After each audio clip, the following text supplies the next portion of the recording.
ಎಲ್ಲ ಆತ್ಮ ಬಂಧುಗಳಿಗೆ ಹೃದಯಪೂರ್ವಕವಾದಂತಹ ಧನ್ಯವಾದಗಳೊಂದಿಗೆ ಸ್ವಾಗತ ಕೋರ್ತಾ ಈ ಪಿರಮಿಡ್ ಸ್ಪಿರಿಚುವಲ್ ಸೊಸೈಟೀಸ್ ಮೂವ್ಮೆಂಟ್ ನ ಒಂದು ವಿಭಾಗವಾದಂತಹ ಪಿರಮಿಡ್ ಕಾಲ್ ಸರ್ವಿಸ್ ಬೆಂಗಳೂರು ನಡೆಸುವ ಮಾರ್ಗದರ್ಶನ ಧ್ಯಾನ ಕಾರ್ಯಕ್ರಮಕ್ಕೆ ಪೂರಕವಾದಂತಹ ಸ್ವಾಗತವನ್ನು ಕೋರ್ತಾ ನಮ್ಮೆಲ್ಲರ ಆಧ್ಯಾತ್ಮ ಗುರುಗಳಾದಂತಹ ಬ್ರಹ್ಮರ್ಷಿ ಪಿತಾಮಹ ಡಾಕ್ಟರ್ ಸುಭಾಷ್ ಪತ್ರಿಜಿಯವರಿಗೆ ಅನಂತ ಕೋಟಿ ನಮನಗಳನ್ನು ತಿಳಿಸುತ್ತಾ ಹಾಗೆ ಗುರುಮಾತೆ ಸ್ವರ್ಣಮಾಲಾ ಪತ್ರಿಜಿಯವರಿಗೂ ಅನಂತ ನಮನಗಳನ್ನು ಸಲ್ಲಿಸುತ್ತಾ ಈ ಝೂಮ್ ಮತ್ತು ಯೂಟ್ಯೂಬ್ ನಲ್ಲಿ ಭಾಗವಹಿಸ್ತಕ್ಕಂಥ ನೋಡ್ತಕ್ಕಂಥ ಎಲ್ಲರಿಗೂ ಆತ್ಮ ಬಂಧುಗಳೆಲ್ಲರಿಗೂ ಪೂರಕವಾದಂತಹ ಧನ್ಯವಾದಗಳನ್ನು ತಿಳಿಸ್ತಾ ಆತ್ಮೀಯರೇ, ಇಂದಿನ ಈ ಮಾರ್ಗದರ್ಶನ ಧ್ಯಾನ ಕಾರ್ಯಕ್ರಮದಲ್ಲಿ ಮೊದಲಿಗೆ ಒಂದು ಚಿಕ್ಕ ವಿಷಯವನ್ನ ಸ್ವಲ್ಪ ಸಂಕ್ಷಿಪ್ತವಾಗಿ ತಿಳ್ಕೊಳ್ಳೋಣ. ಅಂದ್ರೆ ಇವತ್ತು ನಾವು ತಿಳ್ಕೊಳ್ಳೋಕೆ ಹೊರಟಿರುವಂತಹ ವಿಷಯ ಭಾವೋದ್ವೇಗಗಳ ನಿಯಂತ್ರಣ. ಭಾವೋದ್ವೇಗಗಳ ನಿಯಂತ್ರಣ ಅಂದ್ರೆ ಮನಸ್ಸಿರ್ತಕ್ಕಂತಹ ಪ್ರತಿಯೊಬ್ಬ ಮಾನವನು ಕೂಡ ಯೋಚನೆಗಳಿಗೆ ಒಳಗಾಗ್ತಾನೆ, ಭಾವನೆಗಳಿಗೆ ಒಳಗಾಗ್ತಾನೆ ಮತ್ತು ಕಲ್ಪನೆಗಳನ್ನು ಮಾಡ್ತಾನೆ.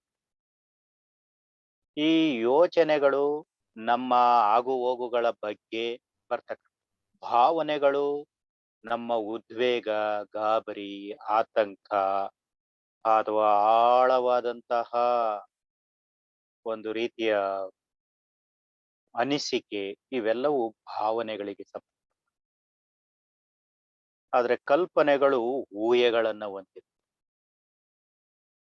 ಅಥವಾ ಹೊಸ ಹೊಸ ರೀತಿಯ ಒಂದು ರೀತಿಯ ಊಹಾ ಶಕ್ತಿಗೆ ಸಂಬಂಧಪಟ್ಟಂತ ಭಾವನೆಗಳನ್ನ ಕಲ್ಪನೆಗಳು.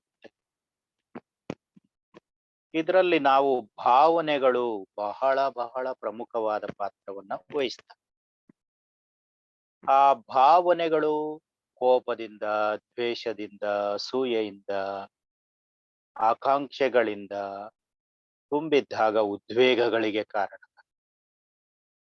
ಅದೇ ಶಾಂತ ರೀತಿಯಲ್ಲಿದ್ದಾಗ, ಆನಂದಮಯವಾದಂತಹ ಸ್ಥಿತಿಯಲ್ಲಿದ್ದಾಗ ಭಾವನೆಗಳು ಉಲ್ಲಾಸದಾಯಕವಾಗಿ, ಶಾಂತವಾಗಿ, ಸಮಾಧಾನಕರವಾಗಿ.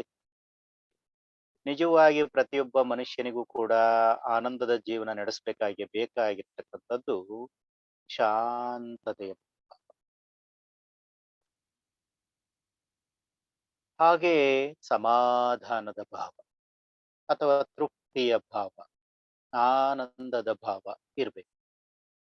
ಅದಕ್ಕೆ ಯಾವಾಗ ಸಾಧ್ಯ ಆಗುತ್ತೆ ಅಂತ ಹೇಳಿದ್ರೆ ಭಾವೋದ್ರೇಕಗಳ ನಿಯಂತ್ರಣ ಮಾಡಿಕೊಳ್ಳುವಂತಹ ಶಕ್ತಿ, ಸಾಮರ್ಥ್ಯ ನಮ್ಮಲ್ಲಿ ಬಂದಾಗ ಸಾಧ್ಯ. ಅದರಲ್ಲೂ ನಾವು ಈ ಪ್ರಾಪಂಚಿಕ ಜೀವನದಲ್ಲಿ ತೊಡಗಿಕೊಂಡಿದ್ದಾಗ ಈ ಭಾವೋದ್ವೇಗಗಳು ಅತಿ ಹೆಚ್ಚು. ಭಯದಲ್ಲಿದ್ದಾಗ, ಅಜ್ಞಾನದಲ್ಲಿದ್ದಾಗ, ಅಹಂಕಾರದಲ್ಲಿದ್ದಾಗ ಈ ಭಾವನೆಗಳಿಗೆ ಒಳಗಾಗ. ಅಂತ ಭಾವೋದ್ವೇಗಗಳಿಂದ ನಾವು ಬಿಡುಗಡೆ ಹೊಂದಲು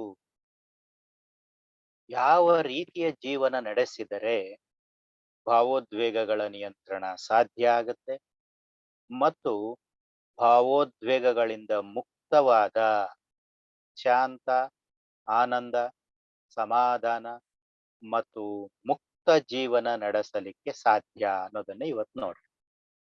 ಅಂದ್ರೆ ನಾವು ಭಾವೋದ್ವೇಗಗಳ ಮೇಲೆ ನಿಯಂತ್ರಣ ಸಾಧಿಸಬೇಕಾದರೆ ನಾವು ನಿರ್ಣಯಗಳನ್ನ ತೆಗೆದುಕೊಳ್ಳುವ ಸಂದರ್ಭದಲ್ಲಿ ಭಾವೋದ್ವೇಗಗಳಿಂದ ದೂರ ಇರಬೇಕು. ಭಾವೋದ್ವೇಗಗಳಿಂದ ದೂರ ಇರಬೇಕು ಅಂದ್ರೆ ನಾವು ಅತಿಯಾದ ಕೋಪದಲ್ಲಿದ್ದಾಗ ನಿರ್ಣಯಗಳನ್ನ ತೆಗೆದುಕೊಳ್ಳಬಾರದು, ಅತಿಯಾದ ದುಃಖದಲ್ಲಿರುವಾಗ ನಿರ್ಣಯಗಳನ್ನ ತೆಗೆದುಕೊಳ್ಳಬಾರದು, ಅಥವಾ ಅತಿಯಾದ ಸಂತೋಷದಲ್ಲಿದ್ದಾಗಲೂ ಕೂಡ ನಿರ್ಣಯಗಳನ್ನ ತೆಗೆದುಕೊಳ್ಳಬಾರದು. ಅಂದ್ರೆ ಅತಿ ಅನ್ನುವಂಥದ್ದು ಇಲ್ಲಿ ಭಾವೋದ್ವೇಗಗಳಲ್ಲಿ ಕಾಣಿಸ್ತೇವೆ. ಅಂತಹ ಭಾವೋದ್ವೇಗದಲ್ಲಿರುವಾಗ ನಾವು ಯಾವುದೇ ನಿರ್ಣಯಗಳನ್ನ ತೆಗೆದುಕೊಳ್ಳಲಿಕ್ಕೆ ಹೋಗಬಾರದು. ಆಗ ನಮಗೆ ಭಾವೋದ್ವೇಗಗಳನ್ನ ಸರಿದೂಗಿಸಿಕೊಳ್ಳಲು ಸಾಧ್ಯ ಆಗುತ್ತೆ. ಇನ್ನು ಎರಡನೆಯದಾಗಿ ಪ್ರತಿಕೂಲ ವಿಷಯಗಳನ್ನ ಬಿಟ್ಟು ಅನುಕೂಲಕರ ವಿಷಯಗಳನ್ನ ಆಯ್ಕೆ ಮಾಡಿಕೊಂಡಾಗ ನಾವು ಭಾವೋದ್ವೇಗಗಳಿಂದ ಬಿಡುಗಡೆ ಹೊಂದುತ್ತೇವೆ. ಅಂದ್ರೆ ಪ್ರತಿಕೂಲವಾದಂತಹ ಸನ್ನಿವೇಶಗಳು ಯಾವುವೇ ಬರ್ಲಿ, ಅಂದ್ರೆ ನಾವು ಈಗ ಯಾರ ಜೊತೆಯಲ್ಲಿ ಮಾತಾಡ್ತಾ ಇರ್ತೇವೆ, ಅವ್ರೇನೋ ರೇಗಿಸ್ತಾ ಇರ್ತಾರೆ. ಆ ರೇಗಿಸ್ತಾ ಇರುವಂತಹ ಸಂದರ್ಭದಲ್ಲಿ ಅಥವಾ ನಮ್ಮನ್ನ ಅವಮಾನಿಸುವಂತಹ ಸಂದರ್ಭದಲ್ಲಿ ಅವುಗಳು ನಮಗೆ ಪ್ರತಿಕೂಲ ಮನೋಭಾವನೆಗಳನ್ನ ಅಂದ್ರೆ ತೊಂದರೆಗಳನ್ನ, ನೋವನ್ನ ಉಂಟು ಮಾಡ್ತಿರ್ತವೆ. ಅವುಗಳ ಅಂತ ಸಂದರ್ಭದಲ್ಲಿ ಅವುಗಳನ್ನ ಬಿಟ್ಟು ಬಿಡ್ಬೇಕು. ಅದರ ಬದಲಾಗಿ ಅದರಿಂದ ನಮಗ ಅನುಕೂಲ ಇದೆ. ಅಂದ್ರೆ ಅವರು ನಮ್ಮನ್ನ ರೇಗಿಸುತ್ತಾ ಇದ್ದಾರೆ ಅಂದಾಗಲೂ ಕೂಡ ನಾವು ಅವುಗಳನ್ನ ಅನುಕೂಲಕರವಾಗಿ ಪರಿವರ್ತನೆ ಮಾಡಿಕೊಳ್ಳಬೇಕು. ಆಗ ಆ ಭಾವನೆಗಳಲ್ಲಿ ನಾವು ಸಮತೋಲನವನ್ನ ಸಾಧಿಸಲು ಸಾಧ್ಯ ಆಗತ್ತೆ. ಅಂದ್ರೆ ಅನುಕೂಲಕರ ಭಾವನೆಗಳನ್ನ ತೆಗೆದುಕೊಳ್ಳುವ, ಸ್ವೀಕರಿಸುವ, ಗುರುತಿಸಿಕೊಳ್ಳುವಂತಹ ಒಂದು ಜ್ಞಾನವನ್ನ ಬೆಳೆಸಿಕೊಂಡಾಗ ನಮಗೆ ಭಾವೋದ್ವೇಗಗಳಿಂದ ಮುಕ್ತಿ ಸಿಗ್ತದೆ. ಹಾಗೆ ಮೂರನೇದಾಗಿ ನೋಡ್ತಾ ಬಂದ್ರೆ ನಾವು ಇಷ್ಟಪಡುವಂತಹ ವಿಷಯಗಳನ್ನ ಅಥವಾ ವಿಚಾರಗಳನ್ನ ಅಥವಾ ವ್ಯಕ್ತಿತ್ವವನ್ನ ಇತರರು ವ್ಯಕ್ತಪಡಿಸಿದರೆ, ಇತರರಲ್ಲಿ ಕೂಡ ನಮ್ಮಲ್ಲಿರುವಂತಹ ಭಾವನೆಗಳು, ವಿಷಯಗಳು ಕಂಡು ಬಂದರೆ ಅವರನ್ನ ಗೌರವಿಸುವಂತಹ, ಅವರನ್ನ ಒಪ್ಪಿಕೊಳ್ಳುವಂತಹ, ಅವರನ್ನ ಅಭಿನಂದಿಸುವಂತಹ ಭಾವನೆಗಳನ್ನ ಬೆಳೆಸಿಕೊಂಡರೆ ನಾವು ಭಾವೋದ್ವೇಗಗಳಿಂದ ಮುಕ್ತ ಹೊಂದಿ ಸಮಾಧಾನದ ಸ್ಥಿತಿಯಲ್ಲಿರ್ಲಿಕ್ಕೆ ಸಾಧ್ಯ ಆಗ್ತದೆ. ಹಾಗೆ ಮತ್ತೊಂದು ಅಂಶ ಅಂತ ಹೇಳಿದ್ರೆ, ನಿಮ್ಮನ್ನ ವಿರೋಧಿಸುವವರೇ ಇರಬಹುದು, ತೊಂದರೆ ಕೊಡುವವರೇ ಇರಬಹುದು, ನಿಮ್ಮ ತಪ್ಪುಗಳನ್ನ ತೋರಿಸುವವರೇ ಇರಬಹುದು. ಅಂತವರ ಬಗ್ಗೆ ನೀವು ಒಂದು ರೀತಿಯ ಸಕಾರಾತ್ಮಕ ಭಾವನೆ ಬೆಳೆಸಿಕೊಳ್ಳಬೇಕು. ಅಂದರೆ ಆ ಒಂದು ತೊಂದರೆ ಕೊಡುವವರು, ನಮ್ಮ ತಪ್ಪುಗಳನ್ನ ತೋರಿಸುವವರು, ನಮ್ಮ ಸರಿ ತಪ್ಪುಗಳನ್ನ ತಿದ್ದುವಂತಹವರು ಕಂಡು ಬಂದಾಗ ಅವರು ನಮಗೆ ಯಾವುದೋ ರೀತಿಯ ಆತ್ಮೀಯವಾದ ಸಂಬಂಧ ಹೊಂದಿದ್ದಾರೆ. ಹಿಂದಿನ ಜನ್ಮಗಳ ಘಟನೆಗಳನ್ನೆಲ್ಲ ನೆನಪಿಸಲಿಕ್ಕೆ ಬಂದಿದ್ದಾರೆ. ಅಥವಾ ನಮಗೇನೋ ಹೊಸದನ್ನ ಕಲಿಸಲಿಕ್ಕೆ ಬಂದಿದ್ದಾರೆ. ನಮಗೆ ಅನುಭವಗಳನ್ನ ನೀಡಲಿಕ್ಕೆ ಬಂದಿದ್ದಾರೆ ಎನ್ನುವಂತ ಭಾವನೆಗಳನ್ನ ಹೊಂದಿದರೆ, ಎನ್ನುವಂತ ಅರಿವನ್ನ ನಾವು ಇಟ್ಟುಕೊಂಡರೆ ಭಾವೋದ್ವೇಗಗಳಿಂದ ಮುಕ್ತರಾಗಬಹುದು ಅಥವಾ ಭಾವೋದ್ವೇಗಗಳಿಂದ ನಿಯಂತ್ರಣ ಸಾಧಿಸಬಹುದು. ಅಂದ್ರೆ ಅವರು ನಮಗೆ ಶಿಕ್ಷಕರಾಗಿರ್ತಾರೆ, ಶಿಕ್ಷಣ ನೀಡಲಿಕ್ಕೆ ಬಂದಿರ್ತಾರೆ, ಅವರು ಅನುಭವಗಳನ್ನ ಕಲಿಸ್ಲಿಕ್ಕೆ ಬರ್ತಾರೆ, ನಮಗೆ ಹೊಸದನ್ನ ಕಲಿಸ್ಲಿಕ್ಕೆ ಬರ್ತಾರೆ, ಇಲ್ಲ ತೊಂದರೆಗಳನ್ನ ಕೊಡ್ತಾ ನಮ್ಮಲ್ಲಿರುವ ಸಹನೆಯನ್ನ ಪರೀಕ್ಷೆ ಮಾಡ್ಲಿಕ್ಕೋ, ಸಹನೆಯನ್ನ ನಮ್ಮಲ್ಲಿ ರೂಢಿಸುವಂತೆ ಮಾಡಲಿಕ್ಕೋ ಬಂದಿರ್ತಾರೆ. ಅಂದ್ರೆ ಈಗ ನಾವು ಅತ್ತೆ ಮಾವ ಇರ್ತಕ್ಕಂತ ಮನೆಯಲ್ಲಿ ಇರ್ತೀವಿ ಅನ್ಕೊಳ್ರಿ. ಆಗ ಅತ್ತೆಯವರು ಸೊಸೆಯನ್ನ ಪದೇ ಪದೇ ಪದೇ ಪದೇ ಬೈತಾ ಇರ್ತಾರೆ, ಅಥವಾ ಹಾಗೆ ಹೀಗೆ ಅಂತೇಳಿ ಪ್ರತಿಯೊಂದು ವಿಷಯಕ್ಕೂ ಕೂಡ, ಪ್ರತಿಯೊಂದು ಕೆಲಸಕ್ಕೂ ಕೂಡ ಕುಟುಕ್ತಾ ಇರ್ತಾರೆ. ಅಂತ ಸಂದರ್ಭದಲ್ಲಿ ಅವುಗಳನ್ನೆಲ್ಲ ನಾವು ಸಹಿಸ್ಕೋಬೇಕು. ಅವರು ನಮಗೆ ಸಹಿಸಿಕೊಳ್ಳುವ ಶಕ್ತಿಯನ್ನ ಕೊಡ್ತಾ ಇದ್ದಾರೆ ಅಂತೇಳಿ ಭಾವಿಸಿಕೊಂಡಾಗ ನಾವು ಅದರಿಂದ ನೊಂದ್ಕೊಳ್ಳೋದು, ಆ ಉದ್ವೇಗಕ್ಕೆ ಒಳಗಾಗೋದು, ಬೇಸರ ಪಟ್ಕೊಳ್ಳೋದು, ದುಃಖಕ್ಕೀಡಾಗೋದು, ಅವಮಾನ ಅಂತೇಳಿ ಬಹಳಷ್ಟು ಹಿಂಸೆಗೆ ಒಳಗಾಗೋದು ಇವೆಲ್ಲ ತಪ್ಪುತ್ತೆ.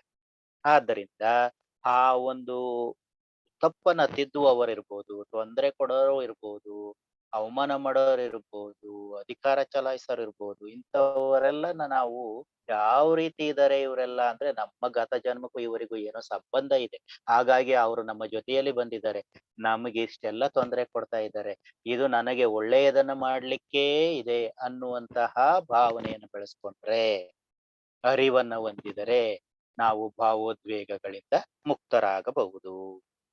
ನೆಕ್ಸ್ಟ್ ಇನ್ನೊಂದೇನು ಅಂತ ಹೇಳಿದ್ರೆ, ಉದ್ವೇಗಗಳನ್ನ ನಾವು ಬಳಸಿಕೊಳ್ಳಬೇಕು.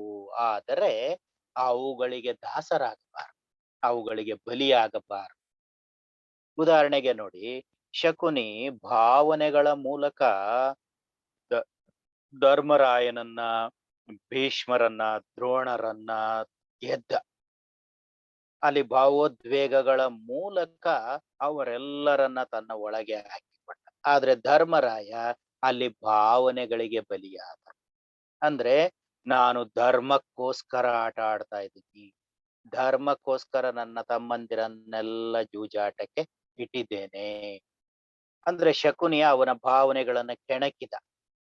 ನೀನು ಧರ್ಮಯುತವಾಗಿ ಆಟ ಆಡ್ತಿದೀಯ, ಆಟ ಆಡು ಅಂತೇಳಿ ಆ ಧರ್ಮದ ಒಂದು ಹೆಮ್ಮೆಯ ಭಾವನೆಯಿಂದ ಆ ಧರ್ಮರಾಯ ಆಟ ಆಡ್ತಾ ಹೋದ, ಎಲ್ಲವನ್ನ ಸೋತ. ಅಲ್ಲಿ ಧರ್ಮರಾಯ ತನ್ನ ಭಾವನೆಗಳಿಗೆ ಬಲಿಯಾಗಿದ್ರಿಂದ ಆಟದಲ್ಲಿ ತುಂಬಾ ಕಷ್ಟಗಳನ್ನ ಅನುಭವಿಸ್ಬೇಕಾಗಿತ್ತು. ಅದೇ ಅಲ್ಲಿ ಶಕುನಿ ಏನ್ ಮಾಡ್ದ, ಭಾವನೆಗಳನ್ನ ಉಪಯೋಗಿಸಿಕೊಂಡು ಬೇರೆಯವರನ್ನ ಬಲಿ ತೆಗೆದುಕೊಳ್ಳಿಕ್ಕೆ ಪ್ರಯತ್ನ ಪಟ್ಟ. ಹಾಗಾಗಿ ನಾವು ಭಾವನೆಗಳಿಗೆ ಬಲಿಯಾಗಬಾರದು, ಭಾವನೆಗಳಿಗೆ ಗೌರವ ಕೊಡಬೇಕು, ಅಥವಾ ಭಾವನೆಗಳನ್ನ ಸರಿಯಾದ ರೀತಿಯಲ್ಲಿ ಸರಿದೂಗಿಸಿಕೊಳ್ಳಬೇಕು ಅನ್ನುವಂಥದ್ದನ್ನ ನಾವಿಲ್ಲಿ ಅರ್ಥ ಮಾಡ್ಬೇಕು. ಹಾಗೆ ಇನ್ನೊಬ್ಬರ ಭಾವನೆಗಳೊಂದಿಗೆ ಎಂದೂ ಕೂಡ ಆಡಿಕೊಳ್ಳಲಿಕ್ಕೆ ಹೋಗಬಾರದು. ಆಗ ನಮ್ಮ ಭಾವನೆಗಳ ನಿಯಂತ್ರಣ ಇರ್ತದೆ. ಅಂದ್ರೆ ಈಗ ಯಾರನ್ನ ನೋಡ್ತೇವೆ, ಅಕ್ಕಪಕ್ಕದ ಮನೆಯವ್ರ ಬಗ್ಗೆ ಎಲ್ಲ ನಾವು ಮಾತಾಡ್ತಿರ್ತೀವಿ, ನಮ್ ಭಾವನೆಗಳ ಮೂಲಕ ಅವ್ರನ್ನೆಲ್ಲ ಆಡ್ಕೊಳ್ತಾ ಇರ್ತೀವಿ. ನಮ್ಗ ಅನ್ಸಿದ್ದನ್ನೆಲ್ಲ ಅವರಿವರ ಬಗ್ಗೆ ಹೇಳ್ತಾ ಇರ್ತೀವಿ. ಇದು ಏನಾಗ್ತದೆ ಅಂತ ಹೇಳಿದ್ರೆ, ನಮ್ಮ ಭಾವನೆಗಳನ್ನು ಕೆಣಕ್ತದೆ, ಬೇರೆಯವರನ್ನೂ ಕೂಡ ಕೆಣಕಿಸುತ್ತದೆ. ಆದ್ದರಿಂದ ಏನಾಗ್ತದೆ, ಪರಸ್ಪರ ಆಗಾಗ ತೊಂದರೆಗಳಿಗೆ ಒಳಗಾಗ್ತದೆ. ಓ, ಅವ್ರು ಹಿಂಗಂದ್ರಂತೆ, ಇವ್ರು ಹಿಂಗಂದ್ರಂತೆ ಅನ್ನುವಂತ ಭಾವನೆಗಳು ನಮ್ಮಲ್ಲಿ ಬಹಳಷ್ಟು ಅಸಮಾಧಾನವನ್ನು ಉಂಟು ಮಾಡ್ತವೆ. ಹಾಗಾಗಿ ಅಂತ ಅಸಮಾಧಾನದ ಭಾವನೆಗಳಿಂದ ಅಥವಾ ತೊಂದರೆಗಳುಂಟಾಗುವಂತ ಭಾವನೆಗಳಿಂದ ಮುಕ್ತರಾಗ್ಬೇಕು ಅಂದ್ರೆ ಇನ್ನೊಬ್ಬರನ್ನ ಭಾವನೆಗಳಿಂದ ಅಳೆಯಬೇಡಿ, ಅಥವಾ ಭಾವನೆಗಳ ಮೂಲಕ ಇನ್ನೊಬ್ಬರನ್ನ ಆಡಿಕೊಳ್ಳಬೇಡಿ ಅನ್ನೋದನ್ನ ನಾವು ಕಲಿಬೇಕು. ನೆಕ್ಸ್ಟ್ ಲಾಸ್ಟ್ ಇನ್ನೊಂದೇನು ಅಂತ ಹೇಳಿದ್ರೆ, ನಿಮ್ಮ ಭಾವನೆಗಳನ್ನು ಬೇರೆಯವರು ಕೆದಕುವಾಗ, ಉದ್ರೇಕಿಸುವಾಗ ನೀವು ಮೌನದಿಂದ ಇರುವುದನ್ನ ಕಲಿ. ಇಲ್ಲ, ಆ ಜಾಗವನ್ನ ಬಿಟ್ಟು ಹೊರಗೆ ಹೋಗ್ಬೇಕು. ಅವಾಗ ಉದ್ವೇಗದ ನಿಯಂತ್ರಣ ಆಗುತ್ತೆ, ಅಥವಾ ಭಾವನೆಗಳ ನಿಯಂತ್ರಣ ಆಗುತ್ತೆ. ಅಂದ್ರೆ ಪರಸ್ಪರ ಮಾತಾಡುವಾಗ ನಮ್ಮ ಭಾವನೆಗಳು ಉದ್ವೇಗಕ್ಕೆ ಒಳಗಾಗ್ತವೆ, ಅಥವಾ ಆಕ್ರೋಶಕ್ಕೆ ಒಳಗಾಗ್ತವೆ, ಅಥವಾ ಹಿಂಸೆಗೆ ಒಳಗಾಗ್ತವೆ, ನೋವಿಗೆ ಒಳಗಾಗ್ತವೆ. ಅಂತ ಸಂದರ್ಭದಲ್ಲಿ ನಾವು ಮೌನಕ್ಕೆ ಇಲ್ಲವೇ ಆ ಜಾಗದಿಂದ ದೂರ ಹೊರಟು ಹೋಗ್ಬೇಕು. ಅಂದ್ರೆ ಈಗ ಗಂಡ ಹೆಂಡತಿ ಜಗಳ ಆಡ್ತಾ ಇರ್ತಾರೆ, ಜಗಳ ಆಡ್ತಾ ಇರೋವಾಗ ಗಂಡ ಜಾಸ್ತಿ ಮಾತಾಡಿದಷ್ಟು ಹೆಂಡತಿಯನ್ನ ಜಾಸ್ತಿ ಮಾತಾಡ್ಬಿಟ್ರೆ ಇನ್ನೂ ದೊಡ್ಡರಾದ. ಅದ್ರ ಬದಲಾಗಿ ಯಾರಾದ್ರೂ ಒಬ್ಬರು ಸುಮ್ಮನಿದ್ರೆ, ಇಲ್ಲ ಆ ಕ್ಷಣ ಒಂದ್ ಸ್ವಲ್ಪ ಹೊತ್ತು ಹೊರಗೆ ಹೋಗ್ಬಿಟ್ರೆ ಸಮಾಧಾನ, ಅಥವಾ ಅಲ್ಲಿ ಆಗ್ತಕ್ಕಂತಹ ದೊಡ್ಡ ತೊಂದರೆಗಳು ಕಡಿಮೆ. ಹಾಗಾಗಿ ಉದ್ವೇಗಗಳ ಸಂದರ್ಭದಲ್ಲಿ, ಭಾವೋದ್ವೇಗಗಳಿಗೆ ಒಳಗಾದಾಗ ಮೌನವನ್ನ ತಾಳಿ. ಮೌನವೇ ಎಲ್ಲದಕ್ಕೂ ಸರಿಯಾದ ಉತ್ತರ. ಹಾಗಾಗಿ ಆ ಒಂದು ಮೌನದಿಂದಲೂ ನಮ್ಮ ಭಾವೋದ್ವೇಗಗಳನ್ನ ನಿಯಂತ್ರಿಸಬಹುದು. ಹಾಗೆ ಇನ್ನೊಂದು ಅಂಶ ಅಂತ ಹೇಳಿದ್ರೆ, ನಾವು ಸದಾ ಆನಂದದಿಂದ ಇರೋದನ್ನ ರೂಢಿಸಿಕೊಳ್ಳಬೇಕು, ಅಥವಾ ಮಗುವಿನಂತೆ ಇರೋದನ್ನ ರೂಢಿಸಿಕೊಳ್ಳಬೇಕು. ಅದ್ಭುತವಾದ ಮನಸ್ಸಿನಿಂದ ಏನೇ ಬರ್ಲಿ, ಎಷ್ಟೇ ತೊಂದರೆ ಇರ್ಲಿ ಅಷ್ಟೇನಾ, ಆಯ್ತಾ, ಹೋಗ್ಲಿ ಬಿಡು ಅನ್ನುವಂತ ಮನೋಭಾವ, ಅದ್ಭುತವಾದ ಮನಸ್ಸು. ಮಕ್ಕಳನ್ನ ಈಗ ನೋಡ್ರಿ, 7-8 ವರ್ಷದ ಹುಡುಗರಿರ್ತಾರೆ, ನೀವು ಬೈತಾ ಇರ್ತೀರ, ಅಥವಾ ನೀವು ಅವ್ರ ಬಗ್ಗೆ ಏನೇನೋ ಚಾಡಿ ಹೇಳ್ತಿರ್ತೀರಿ, ಅಥವಾ ಅವ್ರ ಅಲ್ಲಿ ಟಿವಿ ನೋಡ್ತಾ ಇರೋವಾಗ ನೀವು ಕೂಗಾಡ್ತಾ ಇರ್ತೀರಿ. ಆದ್ರೆ ಮಕ್ಕಳು ಅದ್ರ ಕಡೆ ಗಮನ ಕೊಡೋದಿಲ್ಲ. ನೀವು ಕೂಗಾಡ್ರಿ, ಬೈದಾಡ್ರಿ, ಎಗರಾಡ್ರಿ, ಏನೇ ಕೆಲಸ ಹೇಳ್ರಿ, ಅವ್ರ ಪಾಡಿಗೆ ಅವ್ರು ಇರ್ತಾರೆ, ಅವ್ರ ಪಾಡಿಗೆ ಅವ್ರು ಟಿವಿ ನೋಡ್ತಾರೆ. ಹಾಗೆ ನಾವು ಕೂಡ ನಮ್ಮ ಕೆಲಸಗಳಲ್ಲಿ ನಾವು ಮಗ್ನರಾದಾಗ, ಇನ್ನೊಬ್ಬರು ಆಡುವುದನ್ನ, ರೇಗಿಸೋದನ್ನ, ಅಥವಾ ಬೈಯೋದನ್ನ, ಒತ್ತಡಕ್ಕೀಡು ಮಾಡೋದನ್ನ ನಾವು ಗಮನಿಸದೆ ನಮ್ಮದೇ ಆದ ಆನಂದದಲ್ಲಿ ನಾವು ಇರಬೇಕು, ಅಥವಾ ಮನಸ್ಸನ್ನ ವಿಶಾಲಗೊಳಿಸಿಕೊಂಡು ಇರಬೇಕು. ಆಗ ಏನಾಗ್ತದೆ, ನಾವು ಭಾವೋದ್ವೇಗಗಳಿಂದ ಮುಕ್ತರಾಗ್ತೇವೆ, ಅಥವಾ ನಿಯಂತ್ರಣಕ್ಕೆ ಬರ್ತೇವೆ. ಹೀಗಾಗಿ ಭಾವೋದ್ವೇಗಗಳ ನಿಯಂತ್ರಣವನ್ನ ಸಾಧಿಸುವ ಪ್ರಯತ್ನ ಮಾಡಿದಂತೆಲ್ಲ ಹೆಚ್ಚಿನ ನಾವು ಧ್ಯಾನ ಸಾಧನೆ ಮಾಡ್ಲಿಕ್ಕಾಗತ್ತೆ ಮತ್ತು ಸಮಾಜದಲ್ಲಿ ಮುಕ್ತವಾಗಿ ಜೀವಿಸಲಿಕ್ಕೆ ಸಾಧ್ಯ ಆಗುತ್ತೆ. ಹೊರಗಿನ ಪ್ರಪಂಚದಲ್ಲೂ ಒಳಗಿನ ಪ್ರಪಂಚದಲ್ಲೂ ಆನಂದವನ್ನ ಅನುಭವಿಸ್ಲಿಕ್ಕೆ ಸಾಧ್ಯ.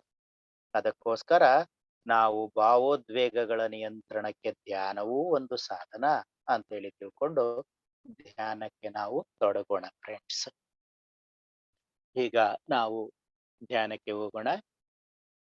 ಒಟ್ಟಲ್ಲಿ ನಾನು ಹೇಳಿದ್ದು ಇಷ್ಟೇನೆ, ಭಾವೋದ್ವೇಗಗಳಿಂದ ಬಿಡುಗಡೆ ಹೊಂದಿದರೆ ಅಥವಾ ಭಾವೋದ್ವೇಗಕ್ಕೆ ಒಳಗಾಗುವುದನ್ನ ನಿಯಂತ್ರಣ ಮಾಡಿಕೊಂಡ್ರೆ ಜೀವನದಲ್ಲಿ ಆನಂದವಾಗಿ ಇರ್ತೇವೆ. ಹಾಗಾಗಿ ಈಗ ನಾವು ಧ್ಯಾನಕ್ಕೆ ಹೋಗೋಣ. ಗಾಬರಿ ಬೇಡ, ಅವಸರ ಬೇಡ, ಸಮಾಧಾನವಾಗಿ ಕೂತ್ಕೊಳ್ಳಿ. ಕೆಳಗಡೆ ಕೂತ್ಕೊಂಡ್ರೆ ಚಕ್ರಬಕ್ಲ ಹಾಕೊಂಡು ಕೂತ್ಕೊಳ್ಳಿ. ಸೋಫಾ ಅಥವಾ ಚೇರ್ ಮೇಲೆ ಕೂತ್ಕೊಳ್ಳೋದಾದ್ರೆ ಇಳಿ ಬಿಟ್ಟಿರುವ ಕಾಲುಗಳ ಎರಡರ ಪಾದಗಳನ್ನ ಒಂದ್ರ ಮೇಲೆ ಒಂದು ಕ್ರಾಸ್ ಮಾಡ್ಕೊಳ್ಳಿ. ಕನ್ನಡಕ ಏನಾದ್ರು ಹಾಕೊಂಡಿದ್ರೆ ತೆಗೆದಿಡಿ. ಕೈ ಬೆರಳುಗಳನ್ನ ಒಂದ್ರೊಳಗೊಂದು ಸೇರಿಸಿಕೊಂಡು ತೊಡೆಯ ಮೇಲೆ ಇಟ್ಕೊಳ್ಳಿ. ಕಣ್ಣುಗಳನ್ನ ಮೃದುವಾಗಿ ಮುಚ್ಚಿಕೊಳ್ಳಿ. ಯಾವುದೇ ನಾಮ ಜಪ ಸ್ಮರಣೆ ಬೇಡ. ದೇವರ ರೂಪ ಕಲ್ಪನೆ ಬೇಡ. ಆರಾಮವಾಗಿ ಪ್ರದಾಯಕವಾಗಿ ಸ್ಥಿರವಾಗಿ ಪ್ರಶಾಂತವಾಗಿ ಕುಳಿತುಕೊಳ್ಳಿ.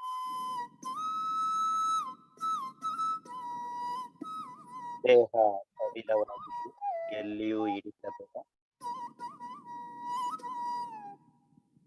ಪ್ರಶಾಂತವಾಗಿ ಕುಳಿತುಕೊಳ್ಳುತ್ತೀರೋ ಅಷ್ಟು ಚೆನ್ನಾಗಿ ಧ್ಯಾನ ಆಗುತ್ತದೆ. ಕಣ್ಣುಗಳನ್ನ ಮುಚ್ಚಿಕೊಂಡೇ ಇರಿ. ಯಾವುದೇ ಕಾರಣಕ್ಕೂ ಕಣ್ಣುಗಳನ್ನು ತೆರೆಯಬೇಡಿ. ಹೊರಗಿನ ಪ್ರಯಾಣ, ಹೊರಗಿನ ಪ್ರಪಂಚದ ದರ್ಶನ. ಕಣ್ಣುಗಳನ್ನ ಮುಚ್ಚಿಕೊಂಡರೆ ನಮ್ಮೊಳಗೆ ಪ್ರಯಾಣ, ನಮ್ಮೊಳಗಿನ ಪ್ರಪಂಚದ ದರ್ಶನವಾಗುತ್ತದೆ ಫ್ರೆಂಡ್ಸ್. ಹಾಗಾಗಿ ನಮ್ಮೊಳಗೆ ನೋಡಿ, ಸಹಜ, ಸರಳ, ಸ್ವಾಭಾವಿಕ ಉಸಿರಾಟವನ್ನ ಗಮನಿಸಿಕೊಳ್ಳೋಣ. ತಂಪಾದ ಸಂಗೀತದ ನಾದದೊಂದಿಗೆ ನಮ್ಮ ಉಸಿರನ್ನ ಗಮನಿಸಿಕೊಳ್ಳುತ್ತಾ ಆಳವಾದ ಮೌನ ಧ್ಯಾನಕ್ಕೆ ಹೋಗೋಣ ಫ್ರೆಂಡ್ಸ್.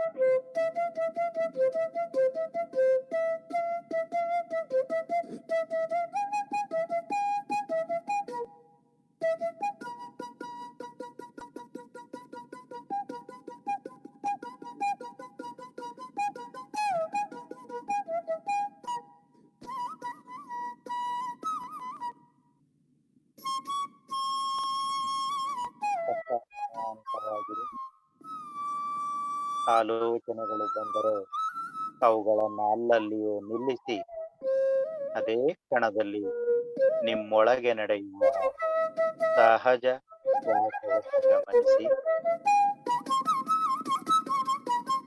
ಶ್ವಾಸದ ಜೊತೆಯಲ್ಲೇ ಸಾಗಿರಿ.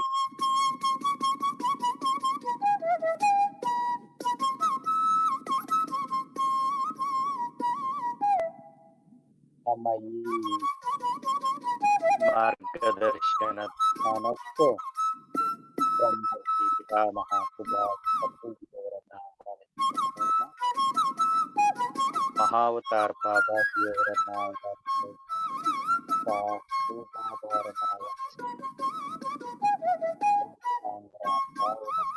ರಾಮ್ಸಾರ್ ಅವರ ಪ್ರಕೃತಿ ಮಾತೆಯನ್ನು, ಆಂಜನೇಯ ಸ್ವಾಮಿ, ಲೈಟ್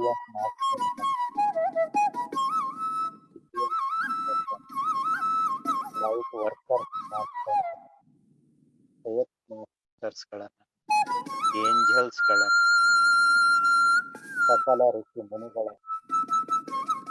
ನಮ್ಮನ್ನ ಸಕಲ ಗುರು ವೃಂದದವರನ್ನ, ಸಕಲ ಆತ್ಮ ಬಂಧುಗಳ ಸಕಲ ದೇವಾನುದೇವತೆಗಳ ಸಕಲ ಚರಾಚರ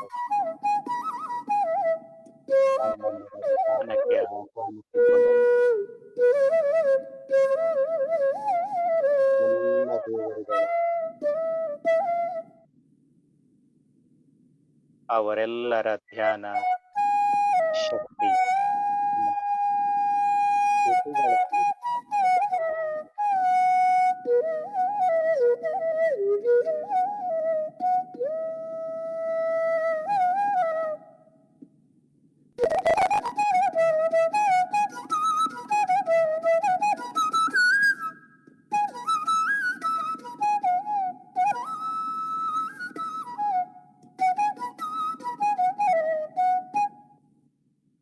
ನಮ್ಮ ಈ ಮಾರ್ಗದರ್ಶನ ಧ್ಯಾನದಲ್ಲಿ ನಮ್ಮೆಲ್ಲರ ತಲೆಯ ಮೇಲೆ ಮೈತ್ರೇಯ ಬುದ್ಧ ಪಿರಮಿಡ್ ಪ್ರತಿಷ್ಠಾಪನೆಯಾಗಿದೆ. ಆ ಪಿರಮಿಡ್ನ ಅನಂತವಾದ ವಿಶ್ವಮಯ ಪ್ರಾಣ ಶಕ್ತಿ ನಮ್ಮೊಳಗೆ ಆಕಾಶ ಗಂಗೆಯಂತೆ ಸುರಿಯುತ್ತಿದೆ.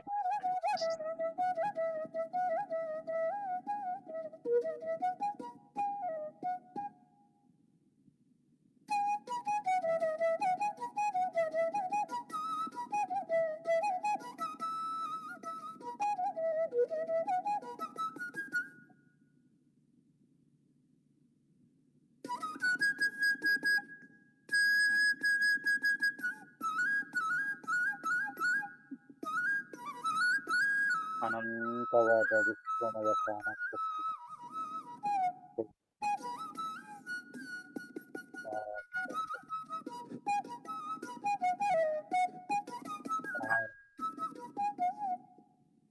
ನೆತ್ತಿಯ ಮೂಲಕ ನಮ್ಮೊಳಗೆ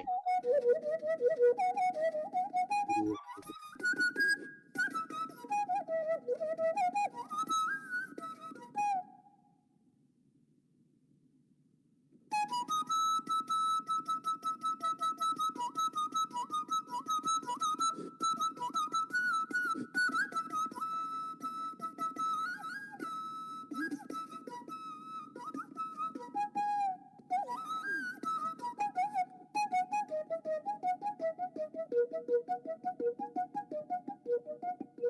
ಪ್ರತಿ ಉಚ್ಛ್ವಾಸ ನಿಶ್ವಾಸದ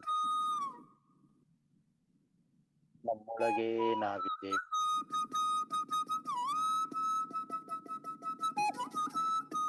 ಆಲೋಚನಾ ರಹಿತ ಸ್ಥಿತಿಯಲ್ಲಿದ್ದೇವೆ. ಶೂನ್ಯ ಸ್ಥಿತಿಯಲ್ಲಿ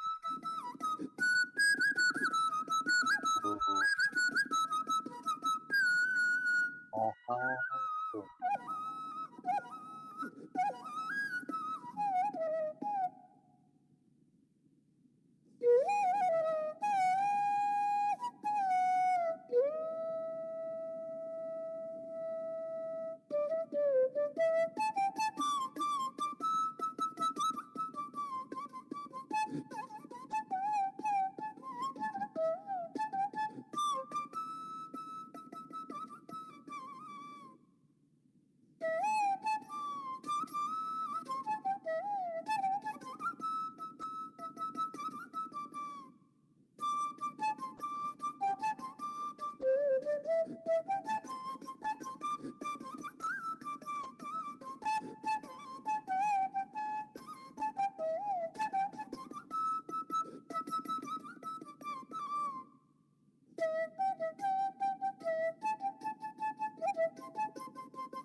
ನಿಮ್ಮೊಳಗೆ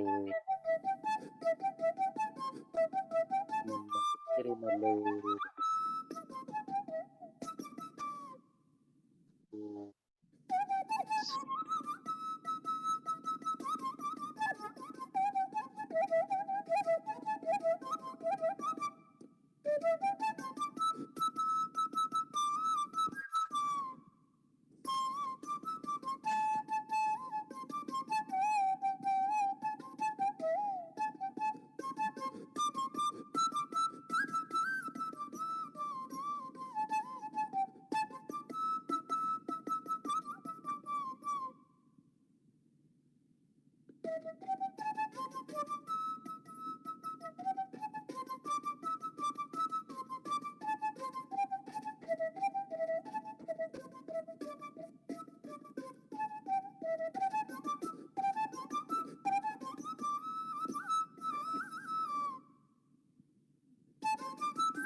ಆಲೋಚನೆಗಳು ಬಂದರೆ ಅವುಗಳನ್ನು ನಿಲ್ಲಿಸಿ ನಿಮ್ಮ ಶ್ವಾಸವನ್ನು ಗಮನಿಸಿಕೊಳ್ಳಿ.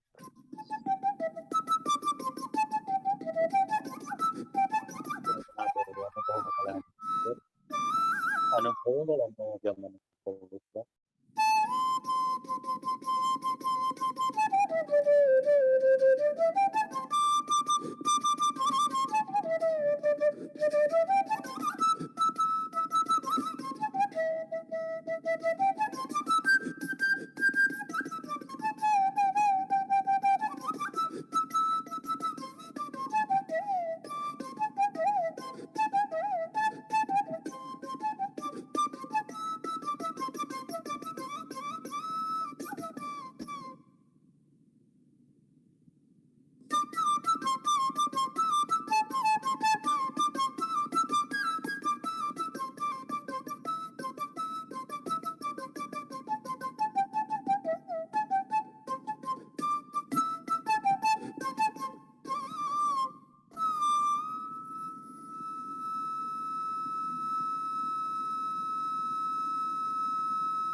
ಶ್ವಾಸದೊಂದಿಗೆ ಶ್ವಾಸದೊಂದಿಗೆ ನಿಮ್ಮೊಳಗೆ ನೀವು ಪ್ರಯಾಣ ನಿಮ್ಮೊಳಗಿನ ಅಂತರಂಗದ ಆತ್ಮಶಕ್ತಿ ವಿಶ್ವಶಕ್ತಿಯೊಂದಿಗೆ ಒಂದಾದ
ಅಪಾರ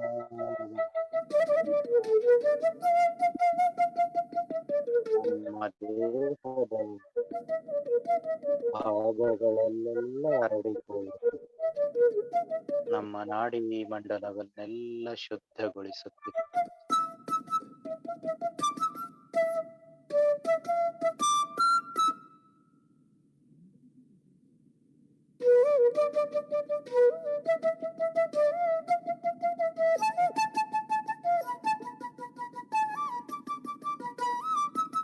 ದೇಹದ ಕಣ ಕಣಗಳಲ್ಲಿ ತುಂಬಿಕೊಳ್ಳುತ್ತದೆ.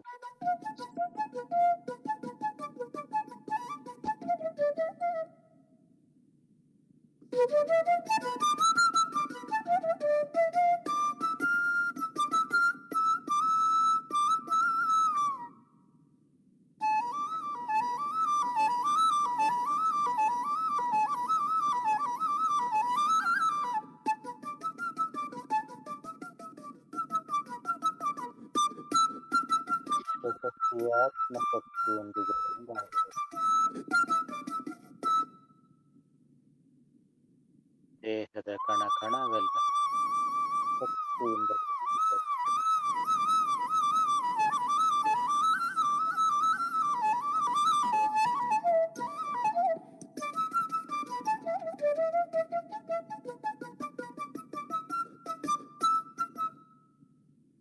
ನಾಡಿ ಮಂಡಲ ಶುದ್ಧಗೊಳ್ಳುತ್ತಿದೆ. ನಮ್ಮೊಳಗಿನ ನಕಾರಾತ್ಮಕ ಶಕ್ತಿಯಲ್ಲಿ ಬಿಡುಗಡೆಗೊಂಡು ಉನ್ನತ ಕಾಂತಿ ಕಿರಣಗಳಾಗಿ ಮಾರ್ಪಟ್ಟು ಉನ್ನತ ಲೋಕಗಳಿಗೆ ಸೇರುತ್ತಿದೆ. ಬಿಡುಗಡೆಗೊಂಡ ನಕಾರಾತ್ಮಕ ಶಕ್ತಿಯ ಜಾಗದಲ್ಲಿ ವಿಶ್ವಮಯ ಪ್ರಾಣ ಶಕ್ತಿ ಉಳಿದುಕೊಳ್ಳುತ್ತಿದೆ ಎಂದು ಗಮನಿಸಿಕೊಳ್ಳುತ್ತಾ ಇರಿ.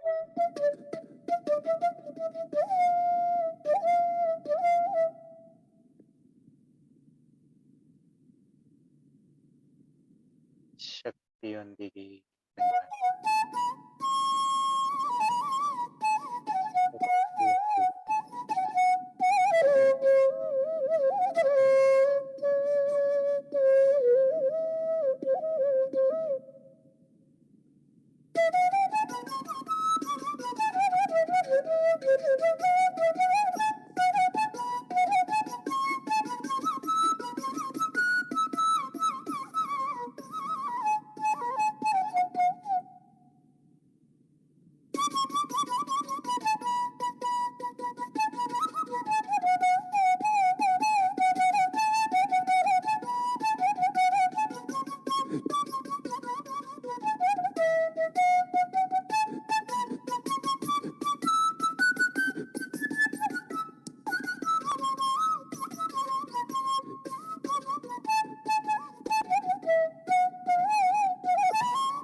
శ్వాసానుసంధానముందు శ్వాసముందుకు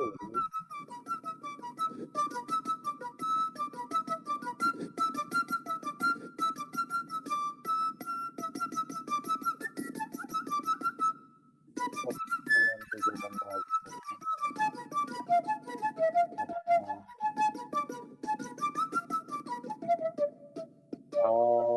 ఆలవరమున ధ్యానం.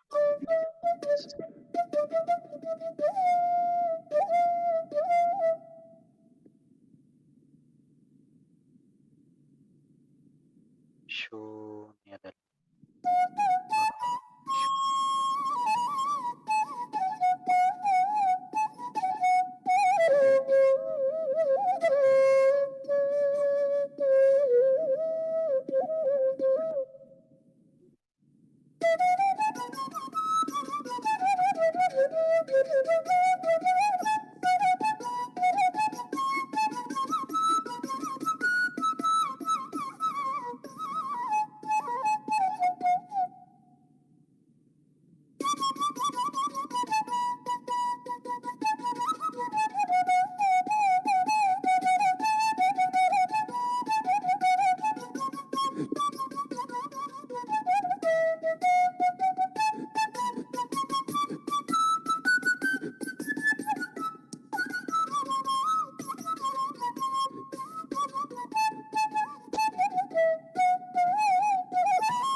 ದೇಹದ ಭಾಗಗಳಲ್ಲೆಲ್ಲ ತುಂಬಿಕೊಳ್ಳು.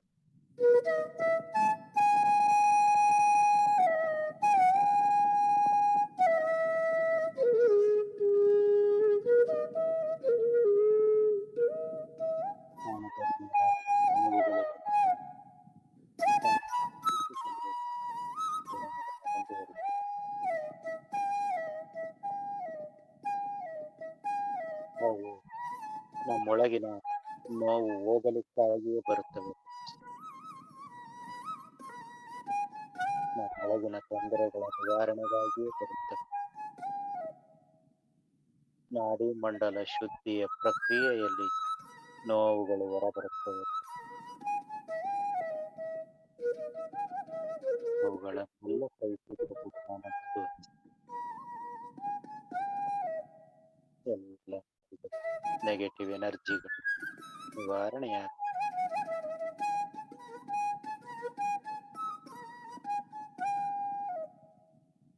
ಕೋಪದೊಂದಿಗೆ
ನಾಡಿ ಮಂಡಲ ಶುದ್ಧಿಯ ದೇಹದ ಕಣಕಣಗಳಿಂದ ಶಕ್ತಿಯಿಂದ ಕೂಡಿ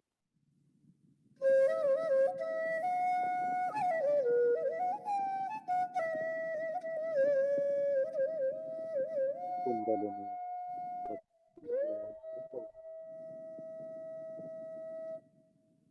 ಅನಂತವಾದ ವಿಶ್ವಶಕ್ತಿ ನಮ್ಮೊಳಗಿನ ಆತ್ಮಶಕ್ತಿಯೊಂದಿಗೇ ಇರಲಿ.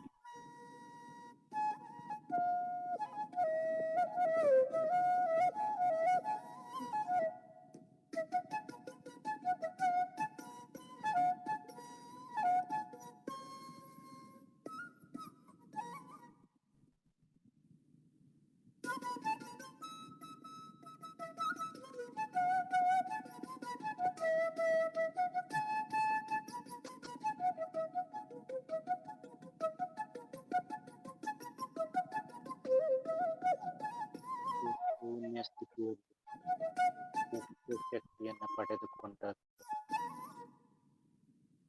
ಕುಂಡಲಿನಿ ಶಕ್ತಿಯ ಕೃತಿಯ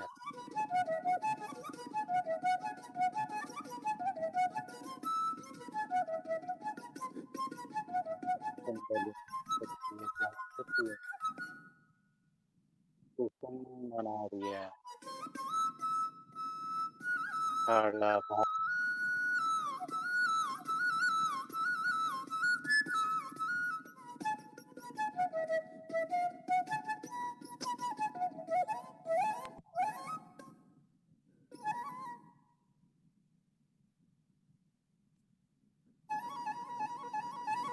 ಮೂಲಾಧಾರ ಚಕ್ರದ ಎಲ್ಲ ಭಾಗಗಳು ಸುಷುಮ್ನಾಡಿಯ ಅಕ್ಕಪಕ್ಕದಲ್ಲಿರುವ ಗಿಡ ತಿಂಗಳ ನಾಡಿಗಳು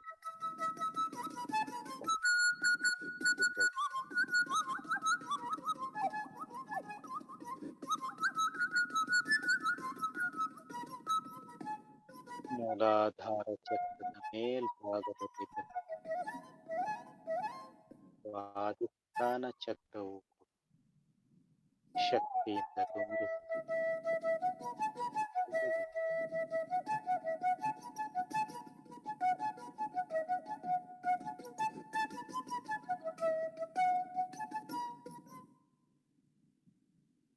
ನಾಭಿಯ ಸ್ಥಾನದಲ್ಲಿರುವ ಸ್ವಾಧಿಷ್ಠಾನ ಜಾಗೃತಗೊಳ್ಳುತ್ತಿದೆ. ಸ್ವಾಧಿಷ್ಠಾನ ಚಕ್ರದ ಸುತ್ತಲ ಭಾಗಗಳಲ್ಲಿ ಶಕ್ತಿ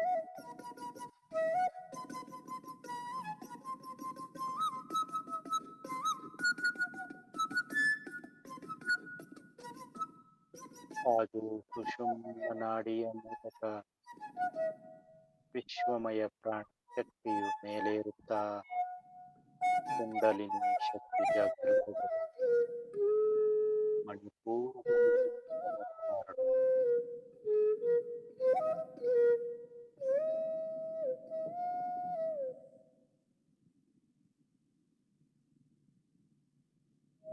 ಪೂರಕ ಚಕ್ರದ ಎಲ್ಲ ಭಾಗಗಳನ್ನು ಪೂರಕ ಚಕ್ರದ ಅಂಗಾಂಗಗಳಲ್ಲೆಲ್ಲ ಶಕ್ತಿಯು ತುಂಬುತ್ತದೆ. ಜಾಗೃತವಾದ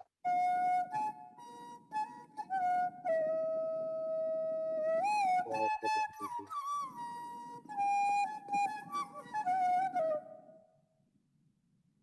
ಧೃತ ಸ್ಥಿತಿಯಲ್ಲಿ ದ್ವಾರವು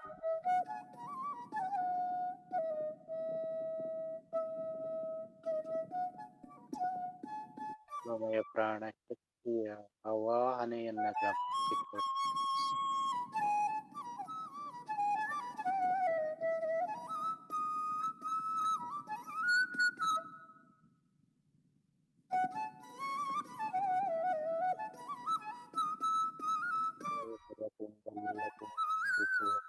ವಿಶ್ವಮಯ ಪ್ರಾಣ ಶಕ್ತಿಯು ಸುಷುಮ್ನ ನಾಡಿಯ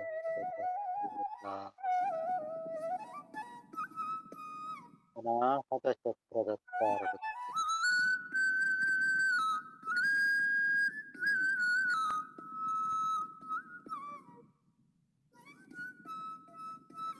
ಅನಾಹತ ಚಕ್ರದ ಭಾಗಗಳಲ್ಲೆಲ್ಲ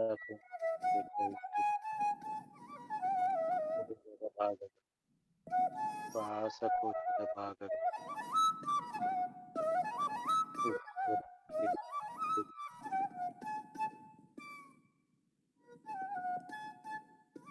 ಭಾವೋದ್ವೇಗಗಳಿಂದ ಮುಕ್ತವಾದ ಮೌನ ಸ್ಥಿತಿಯಲ್ಲಿದೆ.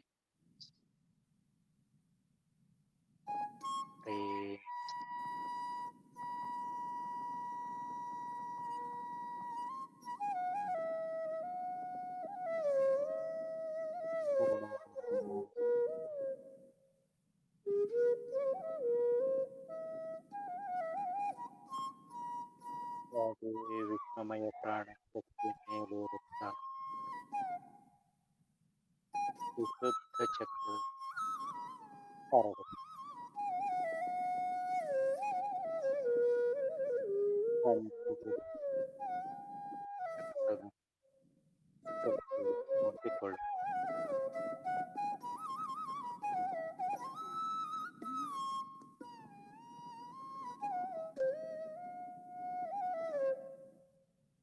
ವಿಶುದ್ಧ ತತ್ವದ ಜಾಗೃತಿಯೊಂದಿಗೆ ನಮ್ಮ ಮಾತುಗಳು ನಮ್ಮ ಮಾತುಗಳು ಸೂಕ್ತವಾದ ನಮ್ಮ ಮಾತು ಸತ್ಯ.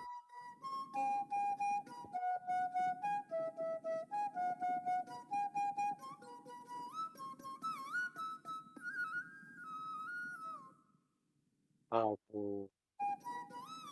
ವಿಶ್ವಮಯ ಪ್ರಾಣಶಕ್ತಿ ಮೇಲೇರುತ್ತಾ ಆಜ್ಞಾಚಕ್ರದಲ್ಲಿ ಎರಡು ಹುಬ್ಬುಗಳ ಮಧ್ಯ ಇರುವ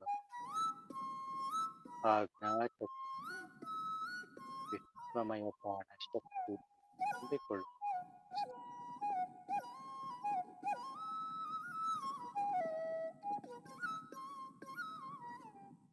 ಆಜ್ಞಾಚಕ್ರದ ಜಾಗೃತಿಯೊಂದಿಗೆ ಮೂರನೇ ಕಣ್ಣು ತೆರೆದುಕೊಳ್ಳುತ್ತದೆ. ಮೂರನೇ ಕಣ್ಣಿನ ತೆರೆಯುವಿಕೆಯೊಂದಿಗೆ ದೃಶ್ಯ, ಪ್ರಕೃತಿ, ದೇವರುಗಳು, ಚಿತ್ರಗಳು, ಇಂದಿನ ಮುಂದಿನ ಜೀವನದ ಸಂದೇಶಗಳು, ಗತ ಜನ್ಮಗಳನ್ನ ನೋಡಿಕೊಳ್ಳುವುದು ನಮ್ಮನ್ನು ಮಾಡುತ್ತದೆ. ಹಾಗೆ ವಿಶ್ವಶಕ್ತಿ ಶಾಸ್ತ್ರಾರದಲ್ಲಿ ಕೃತಗೊಳ್ಳುತ್ತದೆ. ಇಡೀ ದೇಹವೆಲ್ಲ ಶಕ್ತಿಯಿಂದ ತುಂಬಿದೆ. ಶಾಸ್ತ್ರಾರ ಸ್ಥಿತಿಯನ್ನು ಅನಧಿಕ ಪರಿಪೂರ್ಣ ಮುಕ್ತ ಶಾಂತ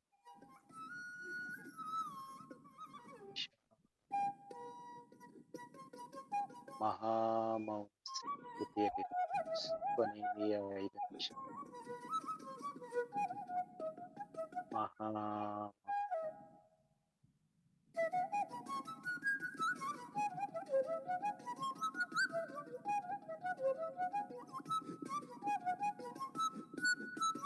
ಆಳವಾದ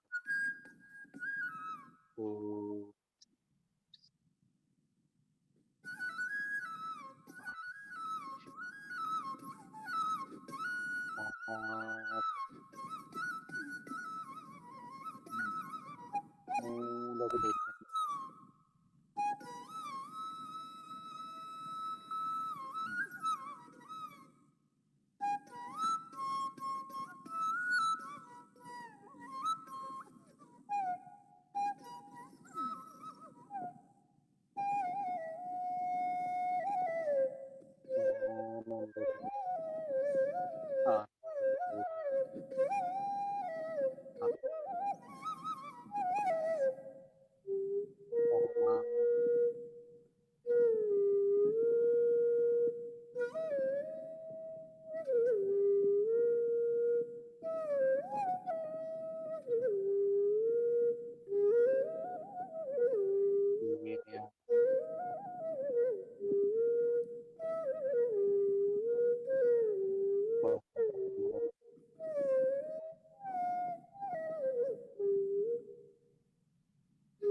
ಕೊನೆಯ ಒಂದು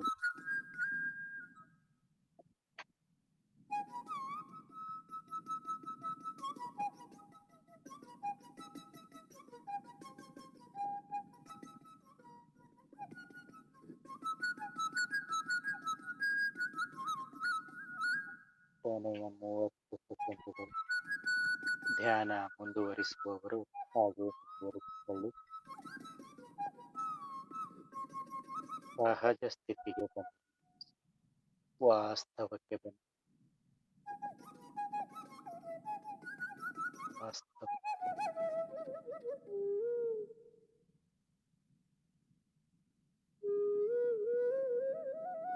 ಕೊನೆಯ ಸಂಗೀತದೊಂದಿಗೆ ಮಾಡುವ ಹುಣ್ಣಿಮೆ ಅಮಾವಾಸ್ಯೆಗಳ ಮುಂದಿನ ದಿನಗಳಲ್ಲಿ ಮುಗಿಯುವ ಧ್ಯಾನ. ಪಿರಮಿಡ್ ಶಕ್ತಿಯೊಂದಿಗೆ ಮಾಡುವ ಮಹಾತ್ಮರ ಸಮಾಧಿಯಲ್ಲಿ ಮಾಡುವ ಧ್ಯಾನ. ಸಾಮೂಹಿಕವಾಗಿ ಮಾಡುವ ಸಾಮಾನ್ಯವಾಗಿ ಮಾಡುವ ಧ್ಯಾನಕ್ಕಿಂತ ಅಧಿಕ ಶಕ್ತಿ ನಮಗೆ ದೊರೆಯುತ್ತದೆ ಫ್ರೆಂಡ್ಸ್. ನಿಧಾನವಾಗಿ ಕೈಗಳನ್ನು ಬಿಡಿಸಿಕೊಂಡು ಕಣ್ಣುಗಳ ಮೇಲೆ ಇಟ್ಟುಕೊಳ್ಳಿ. Last 5 seconds. 5 4 3 2 1 0. ನಿಧಾನವಾಗಿ ಕೈಗಳನ್ನು ತೆಗೆದು ಕಣ್ಣುಗಳನ್ನು ಬಿಡುತ್ತಾ ಕೈಗಳನ್ನೇ ನೋಡಿಕೊಳ್ಳಿ ಫ್ರೆಂಡ್ಸ್.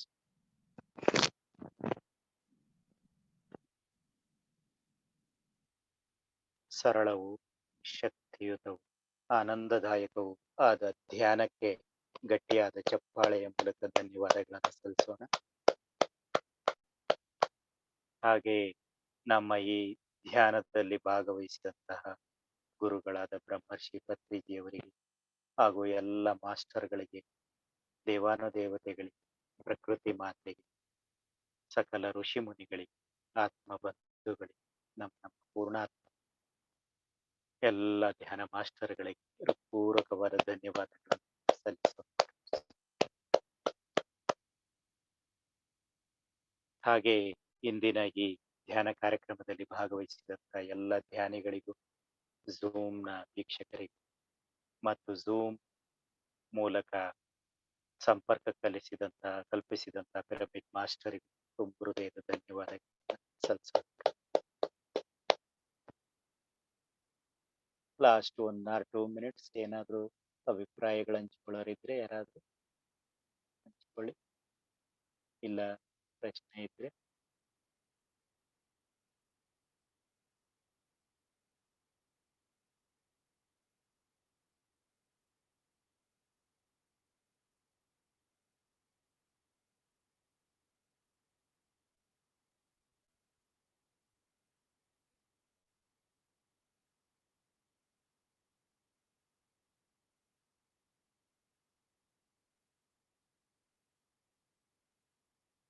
ಯಾರು ಇಲ್ಲ. Thank you masters, thank you. ಇಂದಿನ ಮಾರ್ಗದರ್ಶನ ಧ್ಯಾನ ಪಿರಮಿಡ್ ಕಾಲ್ ಸರ್ವಿಸ್ ನಿಂದ ಮೂಡಿ ಬಂದಿದೆ. ಈ ಪಿರಮಿಡ್ ಕಾಲ್ ಸರ್ವಿಸ್ ಮನೆ ಮನೆಗೂ ಧ್ಯಾನ ತಲುಪಿಸುವ ಕಾರ್ಯವನ್ನು ಮಾಡ್ತಾ ಇದೆ. ಫೋನ್ ಮೂಲಕ ಧ್ಯಾನ ಕಲಿಸುವ ಮತ್ತು ಬೆಳಿಗ್ಗೆ 5 ರಿಂದ 6ರವರೆಗೆ, ರಾತ್ರಿ 9:30 ರಿಂದ 10:30ವರೆಗೆ ಮಾರ್ಗದರ್ಶನ ಧ್ಯಾನದ ಮೂಲಕ, ಮಧ್ಯಾಹ್ನ 3 ರಿಂದ 4:30ವರೆಗೆ ಧ್ಯಾನ ಮತ್ತು ಸತ್ಸಂಗ ಕಾರ್ಯದ ಮೂಲಕ, ಸಂಜೆ 5 ರಿಂದ 6ರವರೆಗೆ ಮಕ್ಕಳಿಗಾಗಿ ಧ್ಯಾನ ಶಿಕ್ಷಣ ನೀಡುವ ಮೂಲಕ ಆಧ್ಯಾತ್ಮ ಜ್ಞಾನವನ್ನು ಕೂಡ ನೀಡ್ತಾ ಇದೆ, ಧ್ಯಾನ ಶಿಕ್ಷಣವನ್ನು ನೀಡ್ತಾ ಇದೆ.